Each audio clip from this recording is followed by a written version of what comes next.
Islamic ഫെസ്റ്റിവലിന് Dubai JSS private സ്കൂളിൽ തുടക്കമായി.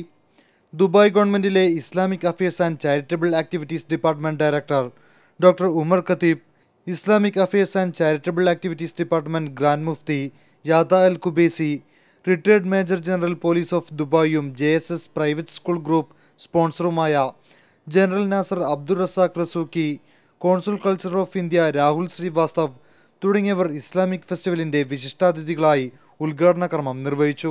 പ്രവാചകൻ മുഹമ്മദ് നബിയുടെ വചനങ്ങളും ലോകത്തിന്റെ വിവിധ ഭാഗങ്ങളിലുള്ള പള്ളികളുടെ ചിത്രങ്ങളും ഇസ്ലാമിക് ഫെസ്റ്റിവലിന്റെ ഭാഗമാകുന്നു. വിദ്യാർത്ഥികൾക്കായി ക്വിസ് മത്സരവും photography, Arabic calligraphy, models making മത്സരങ്ങളും ഇവിടെ നടക്കുന്നുണ്ട്. 3 ദിവസം നീണ്ടു നിൽക്കുന്ന ഇസ്ലാമിക് ഫെസ്റ്റിവലിൽ എമിറേറ്റിന്റെ വിവിധ ഭാഗങ്ങളിലുള്ള 50ഓളം സ്കൂളുകൾ പങ്കെടുക്കുമെന്നും അധികൃതർ അറിയിച്ചു.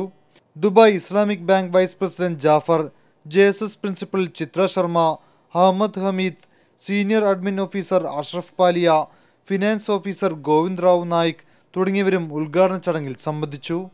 ജീവൻ ന്യൂസ്, ദുബായ്.